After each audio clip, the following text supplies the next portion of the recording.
Are you already regretting the planner you bought for 2024? Well, I think I can help you.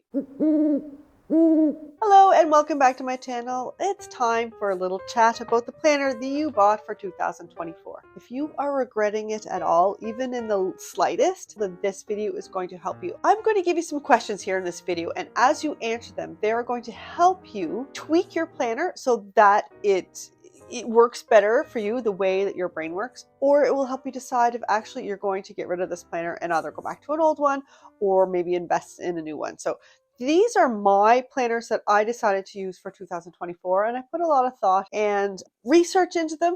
And also, more importantly, I looked at what I was using last year, the year before in a planner, and I adapted what was working for me, kept that, and then went with the things that weren't working and changed some things up. So I am 100% happy with what I'm using. This is my Erin Condren, this is my Lightstrom, and this is also Erin Condren, but it's just a monthly spread. And that was what was missing from last year. I needed to have my monthly spread outside of my regular planner. So I'm going to take this one away because my notes and my questions for you are in here. So I'm going to take this one away and I'm going to ask you some questions. So you may want to get a piece of paper and pen, and you may also want to pause me as we go along so you can answer these questions. And then with your answers, I will prompt more questions and give you more answers so that you can use what you've written down to make some decisions. Okay, so let's go. First question is, do you hate your current planner? Now, if I say 2024, that's because this is when I'm filming this. But if you're watching this in the future, hello future, it's whatever planner, whatever year, whatever, it doesn't matter. It doesn't have to be January. It can be whenever. If you are not liking your planner, this video is going to work for you. This is a quick gut reaction answer. So it's just yes or no. So you don't have to pause, just answer that one.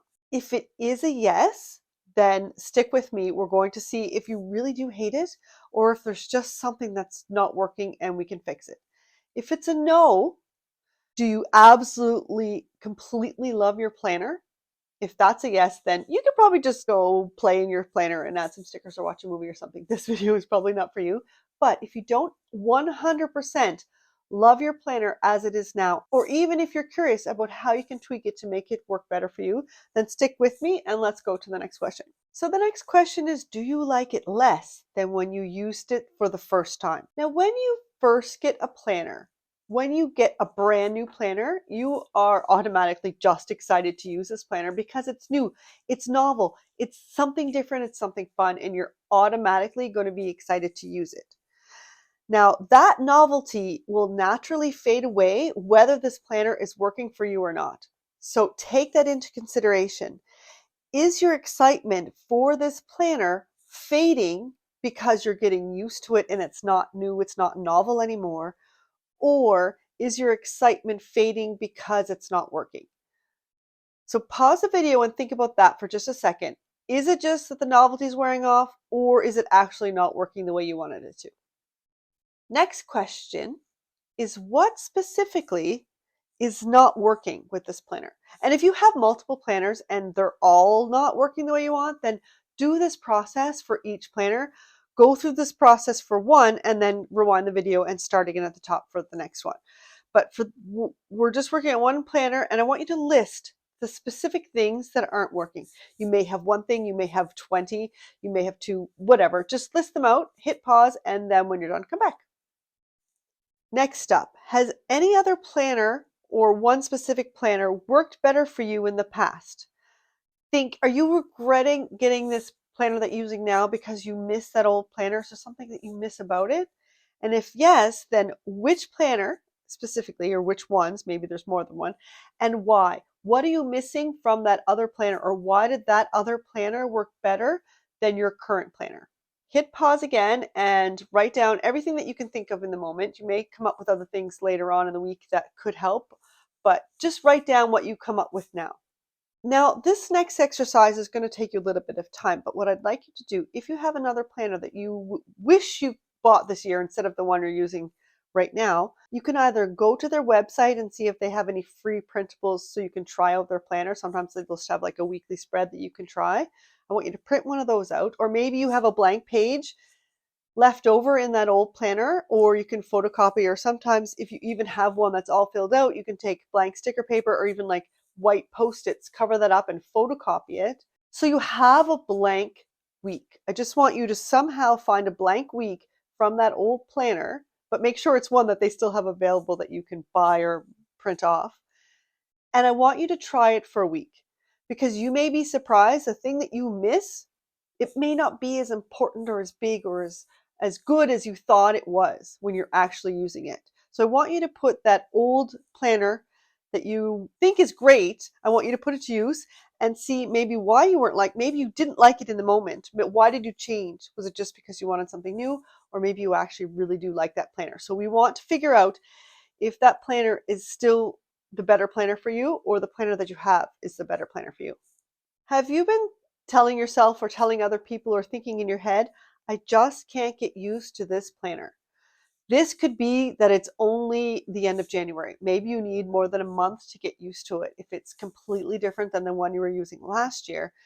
If that's the case, then give it another month, or also, again, write down what specifically is not working. So back to this question again, what is specifically not working for this planner? So maybe this question will spark new things that you find aren't working for you, or maybe just as you've gone through, you thought of some more. So write down specifically, again, what is not working for this planner.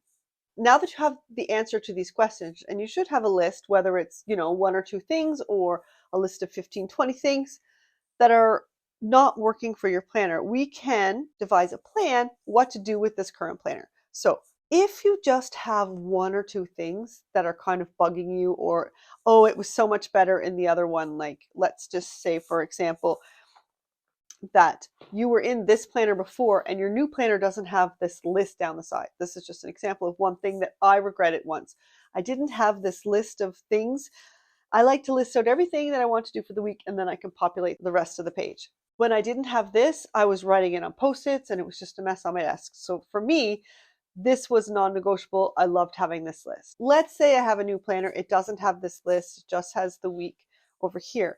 What I could do is write out my to-dos for the week on this longer to-do or some sort of longer to-do list pad. The long ones, sometimes they use them for grocery lists, something like that.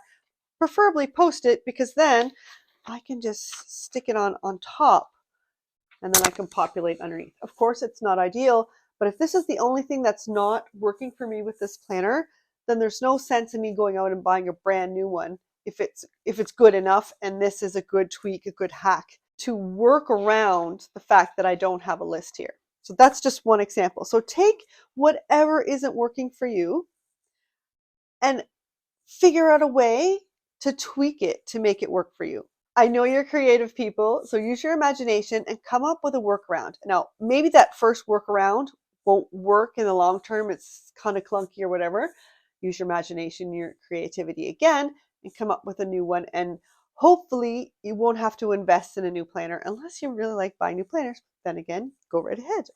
If it's more than just one or two things that's bothering you and you really cannot get into this planner, you've given it 2 months and it's just not working, know that no planner is perfect, and decide, can you tweak it enough to make it work enough, to make it good enough to get through the year or 6 months or however long you can to use at the planner before you have to go and invest in a new one. Or again, like I said, maybe you prefer buying a whole bunch of planners. I have a lot of planners. I like buying planners. But if you want to try to make your planner work, see if you can make it good enough so that you can use it long enough to get through 6 months or the whole year. One really great hack that I'll share with you, I mentioned before sticker paper. You can buy sheets 8.5 by 11 that are sticky. You just peel off the back. You can print on those. And let's go back to this for a second. You could literally reprint this page on sticker paper and stick it on. Now, that might get to be a bit thick or clunky or whatever if you're doing every single page. But let's say you like to have the month here and you don't have the month here. You can just print off little tiny calendar months and stick them over top on your page where there's space. Another thing that's make or break in a lot of planners is the monthly roundup. So here we just have these blank spaces, which is actually really easy. You can fill them in whatever way you want, but often planners will have headers, things, currently reading or monthly roundup or things that you don't use, but you'd like to have that space. So what you can do is use the computer paper, print out your own little header and glue those on top. Here I have this old Happy Planner, and this is what it has listed for the monthly roundup. If you don't want to list your goals for the month, if you don't want important stuff, if you don't want to have the birthdays listed, and here it says currently, and maybe you're not doing any of these things, maybe you're not pinning things or celebrating, you can cover these up with little stickers or sticker paper, anything you want to customize it to work for you. A lot of the times planners at the end of the month will have a notes section. This one doesn't have a notes section. Maybe you don't want this at all, and you can cover the whole thing with sticker paper so that you have a note section and you can write to your heart's content. This one, on the other hand, not only has a page of notes at the end of the page, it has the new month, whatever, and then it has a monthly spread, and then again it has a notes page and a monthly roundup that's blank. So for me, this is ideal because I have lots of room to write what I want to, and then I can fill these in any way that I want. If you're stuck with a planner that doesn't have the things that you want, feel free to cover them up. And that goes for any page in the planner. Customize it so that it works for you. Buy yourself a pack of sticker paper or maybe some Post-its, anything that you can do to hack it. Try out that hack. If it doesn't work, try a new hack. And then if all else fails and you really feel stuck and you don't like this planner, then that's the time when you can decide to invest in a new one. And again, when you're going for a new planner, take these things, these lists of things that aren't working, make sure those are in the planner, but also make a list of what's working in your current planner so you don't lose that when you buy the new one. You might have all the things that weren't working from this one, but then you'll have new things that aren't working in the new planner. And again, remember, no planner is perfect. There's always going to be something that doesn't work. So if you just have one or two things, it's better to tweak than try to find your perfect planner. Some people have, and that's really great, but it's not always the case, and it's really hard. So it's best to figure out what you like, work with what you have if it's working 85-90% of the time, and tweak the rest. Feel free to leave any questions in the comments below, but I do also help people find their best planner. If you want me to help you go through your research and help find your perfect planner with these questions and more, I will leave a link where you can set up a call with me and we can do that one-to-one. And also don't forget that we still have mystery boxes available. These are a mix of products from our older boxes. We're getting rid of the stock to make room for new boxes. So there's a link below for the mystery boxes. Also this week we are announcing our new theme, and it's a really fun one. I'm really excited for this one. So if you want to know what that is and you're not on my email list, then I will leave a link below where you can sign up for that as well. Have a fantastic day and happy planning.